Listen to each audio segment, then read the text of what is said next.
Emmeline est entrée à l'hôpital pensant que ce n'était que le début d'une nouvelle vie. Mais en quelques heures, tout bascule entre la vie et la mort.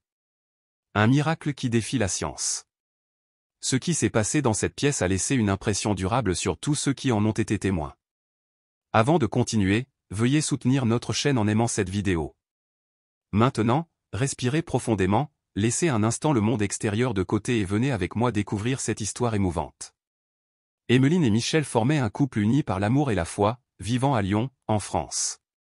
Mariés depuis 8 ans, ils avaient construit une vie remplie de moments heureux et surmonté des défis ensemble. Emmeline, professeure de musique, avait un esprit généreux et créatif, répandant toujours la joie autour d'elle.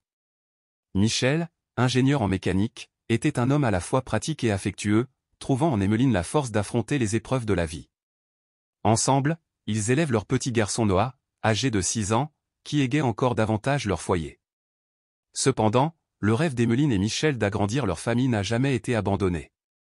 Pendant des années, ils espéraient donner à Noah une petite sœur, quelqu'un avec qui partager des aventures et créer des souvenirs. Le temps semblait jouer contre eux, mais le couple n'a jamais perdu espoir. Ils ont prié, parlé et se sont soutenus jusqu'au jour où Emmeline a commencé à remarquer des signes indiquant que quelque chose de spécial se préparait. Elle a décidé de faire un test de grossesse seule, sans rien dire à Michel.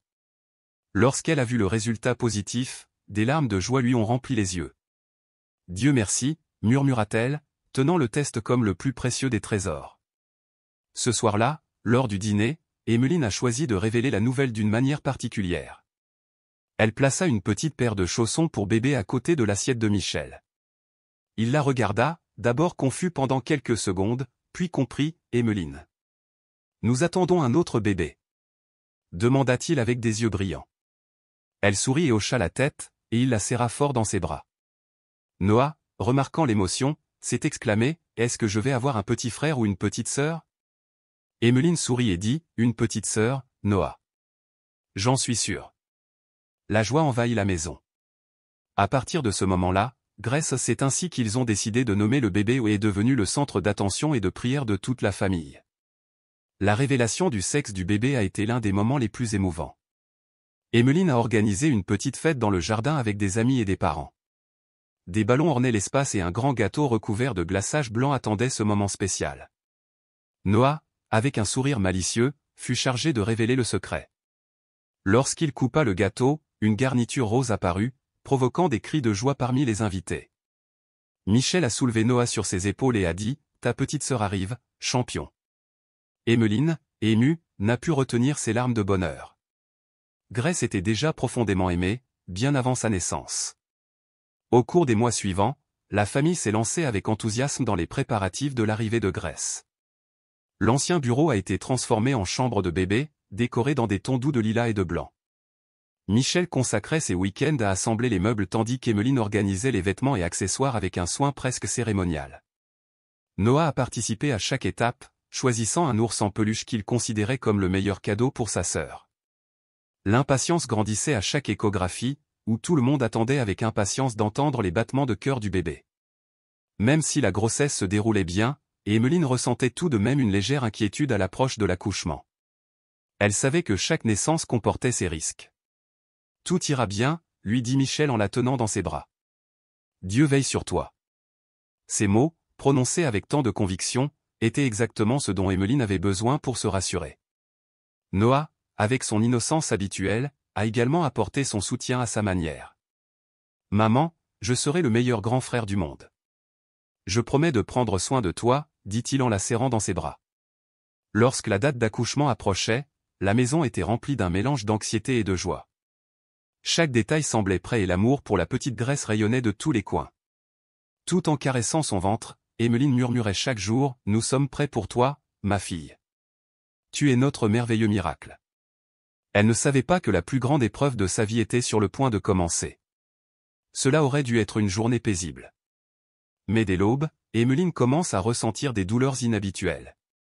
Elle a essayé d'ignorer les signes, pensant qu'il s'agissait de symptômes normaux de fin de grossesse. Mais au fil des heures, les contractions s'intensifiaient et la douleur devenait plus forte. « Michel, je pense que le moment est venu, » dit-elle calmement.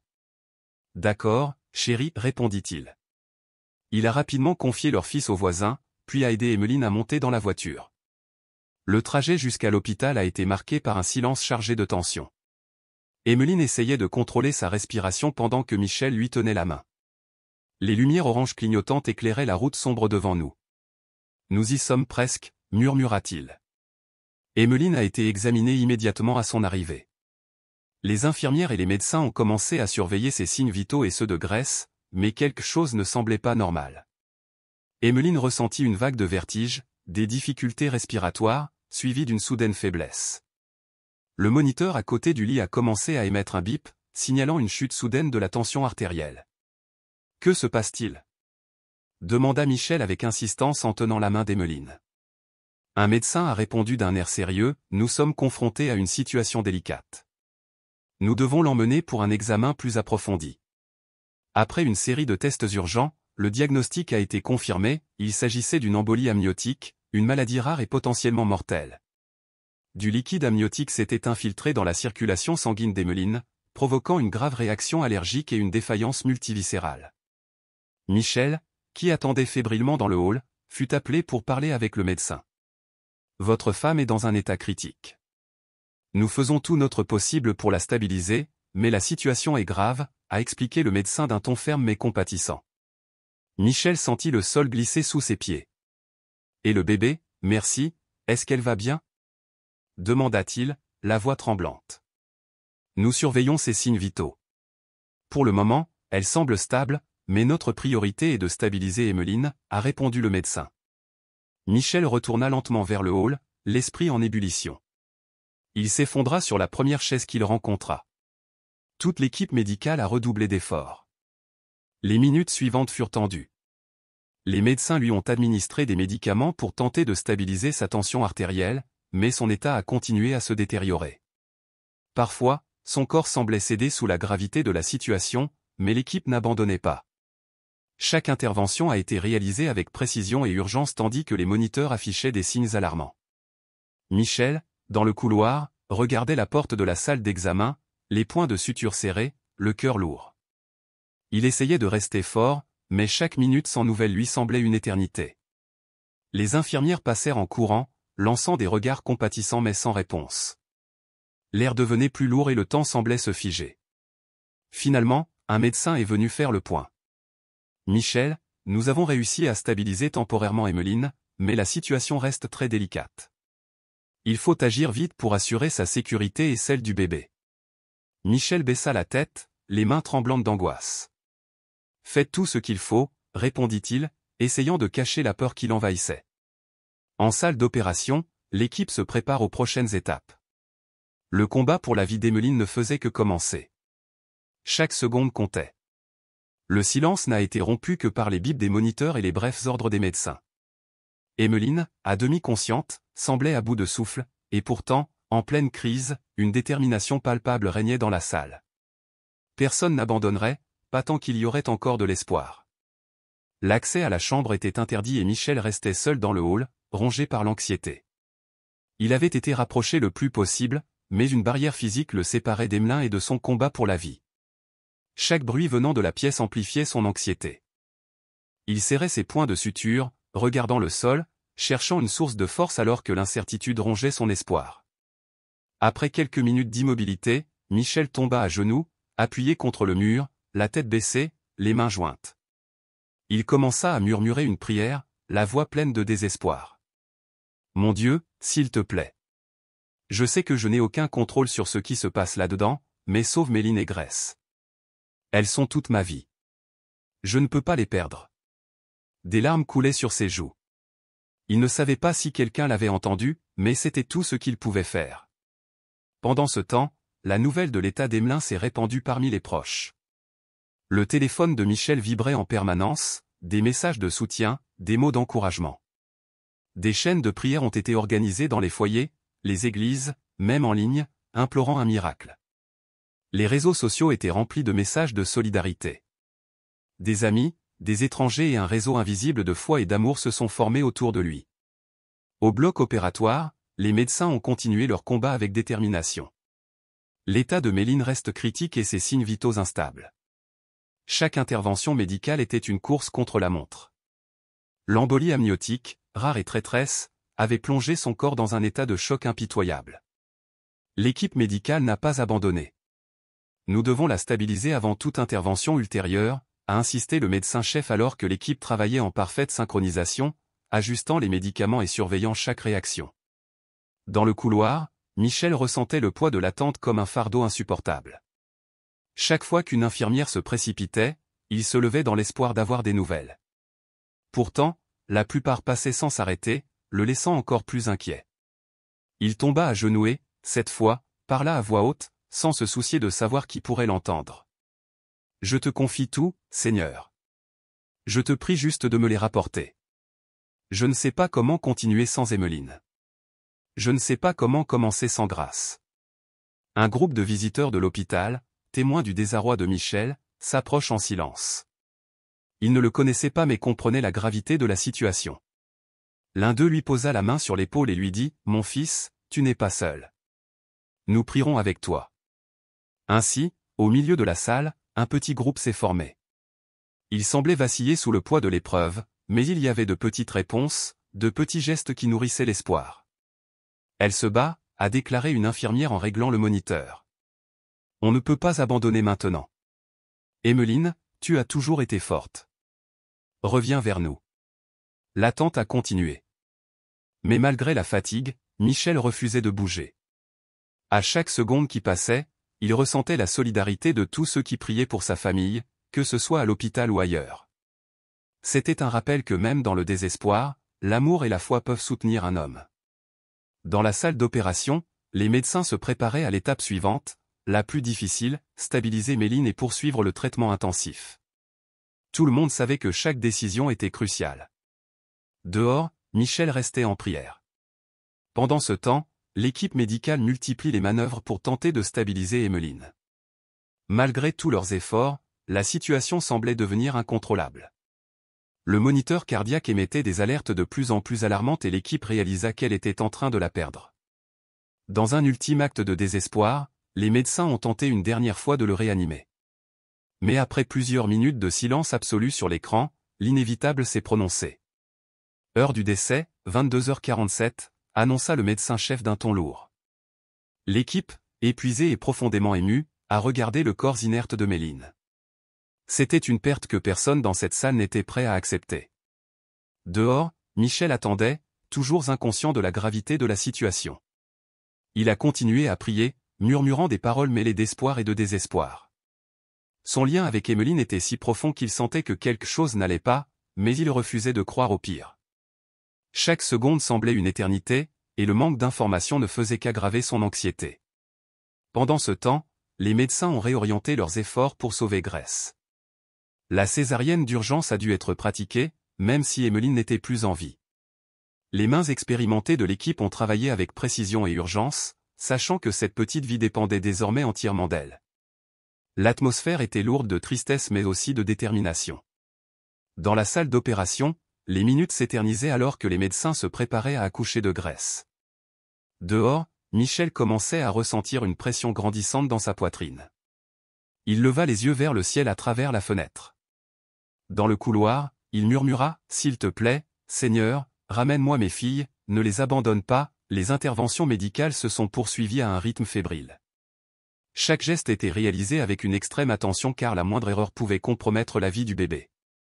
La pièce, autrefois pleine de bruit, d'équipements et d'activités ordonnées, a été transformée en un lieu de concentration calme et méthodique. L'apparence déterminée de l'équipe a montré que malgré la douleur, il n'abandonnerait pas.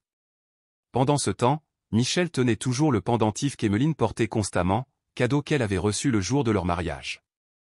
« Tu m'as promis que tu serais avec moi pour toujours », murmura-t-il, les larmes coulant silencieusement. Il ne se doutait pas qu'à ce moment précis, un miracle était sur le point de se produire. Au bloc opératoire, l'atmosphère était chargée de tension et de fatigue. Emmeline avait été officiellement déclarée morte après l'échec de plusieurs tentatives de réanimation. Son cœur s'était arrêté de battre et les moniteurs cliquaient, signalant la fin. Les médecins, épuisés, ont décidé de se concentrer sur la sécurité du bébé, qui avait encore du mal à naître. Dehors, Michel attendait désespérément, ignorant que sa femme était partie après une longue bataille. Grâce à Naki, le bébé est enfin né, fragile mais respirant.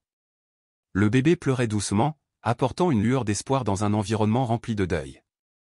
L'équipe médicale a nettoyé le bébé et l'a préparé pour son transport vers l'unité de soins néonatales. Cependant, avant de partir, une infirmière lui a suggéré quelque chose d'inattendu. Et si on disait au revoir à Méline un dernier instant? Elle a demandé.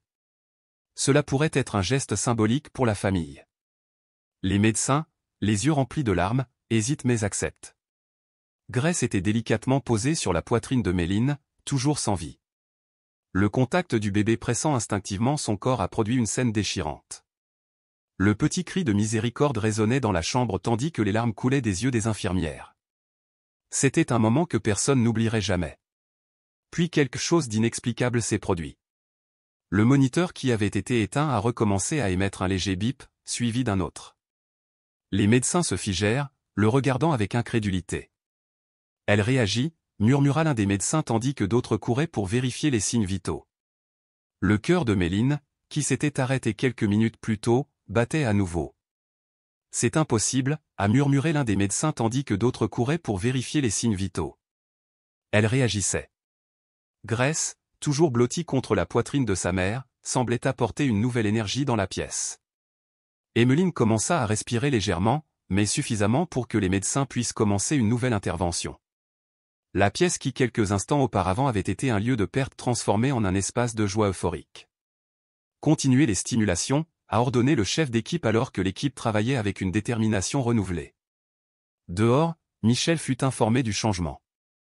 Un médecin s'approcha de lui, les yeux brillants. Votre femme réagit.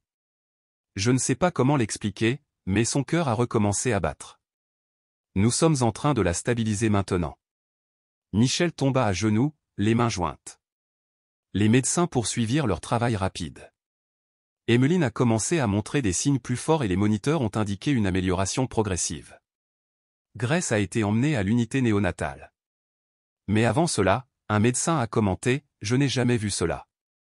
Il semble qu'elle soit revenue à cause de sa fille. » L'équipe savait que ce moment resterait gravé dans les mémoires. Lorsque Michel a enfin aperçu Grace à travers la fenêtre de l'unité néonatale, il a senti que toutes les souffrances en valaient la peine. Plus tard, il a été autorisé à rendre visite à Emmeline, qui était désormais stable, bien que toujours inconsciente. « Tu as réussi, mon amour, tu es revenu vers nous, » lui dit-il. Les médecins ont continué à surveiller son rétablissement.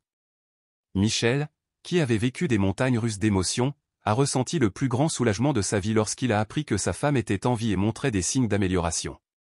Les médecins l'informèrent qu'Emmeline pouvait se réveiller à tout moment. Lorsqu'il entra dans la chambre, il s'approcha du lit, s'assit près d'elle et commença à lui parler doucement. « Nous sommes là, votre famille est réunie. » Il entendit sa voix, essaya de répondre, mais seules des larmes coulèrent de ses yeux.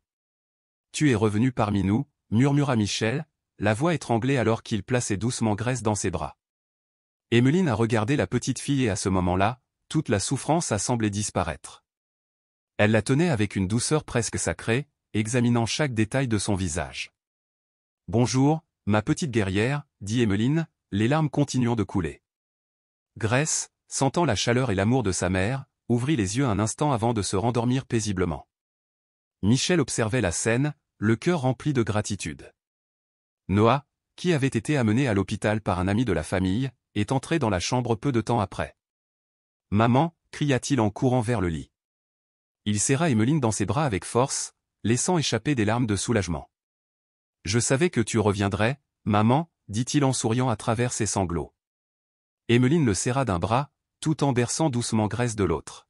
« Je ne pourrai jamais te quitter, mon amour, » répondit-elle, les yeux remplis de détermination et de gratitude pour la seconde chance qu'elle avait reçue.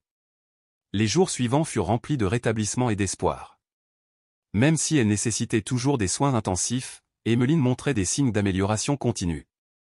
Michel, qui restait près d'elle en tout temps, prenait soin de lui rappeler à quel point elle était forte et combien elle était leur roc. « Je ne sais pas comment tu as fait, mais nous sommes complets grâce à toi, » lui dit-il. La rencontre avec Grace a été un moment mémorable pour tout le monde à l'hôpital. L'histoire d'Emmeline et de sa famille a commencé à se répandre, inspirant les patients, les médecins et les étrangers qui ont entendu parler du miracle. Avec l'aide de Michel, Emmeline s'est assurée de remercier tous ceux qui ont fait partie de ce voyage, des médecins et infirmières aux amis qui n'ont jamais cessé de prier. Le dernier jour à l'hôpital, Emmeline était assise sur le lit avec Grace dans ses bras et Noah à côté d'elle. Michel s'est approché, a souri et a dit « Nous sommes prêts à repartir de zéro ». Emmeline, le cœur plein d'amour, a répondu « Tant que nous serons ensemble, nous serons toujours prêts ».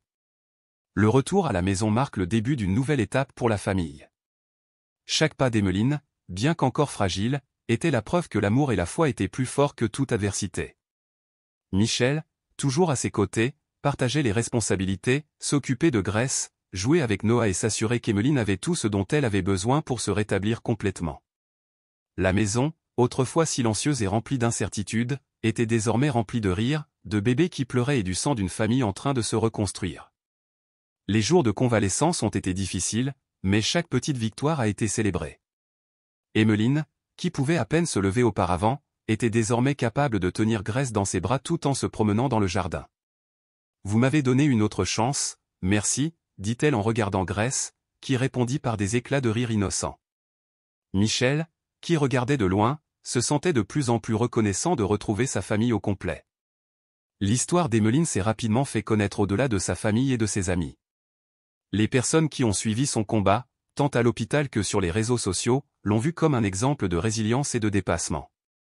Emmeline et Michel ont décidé de partager leur expérience dans une petite publication en ligne, remerciant tous ceux qui les ont soutenus. L'amour et la foi nous ont amenés ici, ont-ils écrit. Ne sous-estimez jamais le pouvoir d'une prière, a ajouté Michel. Au fil des mois, Emmeline se remet au piano, une de ses plus grandes passions avant sa grossesse. Désormais, les douces mélodies qui remplissaient la maison étaient dédiées à Grace et Noah, qui la rejoignaient souvent, créant une atmosphère d'harmonie et d'unité.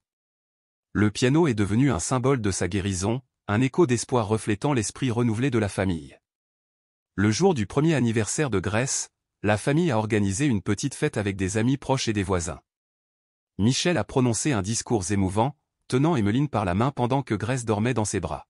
« Aujourd'hui, nous célébrons bien plus que la vie de notre fille », a-t-il déclaré, la voix nouée. Nous célébrons la force de la famille Méline, la foi de tous ceux qui nous ont soutenus et le miracle qui nous a donné une seconde chance en tant que famille. Emmeline a ajouté, la grâce est notre miracle, et chaque jour passé à ses côtés est un cadeau. Si notre histoire vous touche, diffusez ce message, ne perdez jamais espoir. Même dans les moments les plus difficiles, l'amour peut vraiment déplacer des montagnes. La vidéo de la fête partagée par des amis est rapidement devenue virale. Des gens du monde entier ont été émus par le parcours de la famille et ont laissé des messages de soutien et d'admiration. Emmeline et Michel ont décidé de profiter de cette visibilité pour aider d'autres familles dans des situations similaires en collectant des fonds et en organisant des campagnes pour soutenir les mères à risque pendant la grossesse. Cette année-là, alors que la famille se réunissait lors d'une soirée tranquille, Michel regarda Emmeline et lui dit « Tu es mon miracle. La grâce t'a peut-être ramené, mais c'est toi qui nous as gardés ensemble. » Emmeline sourit, certaine que les miracles se produisent parfois dans les moments les plus inattendus. Des années ont passé depuis ce jour où la famille Méline a dû faire face aux plus grands défis de sa vie. Grace, désormais une petite fille pleine d'énergie, courait dans le jardin, son rire résonnant dans l'air comme une musique. Noah, plus grand et protecteur, la suivait de près, s'assurant que sa petite sœur était en sécurité. Emmeline et Michel, assis sur la véranda, regardaient leurs enfants avec des sourires apaisés, réfléchissant à quel point leur vie avait changé.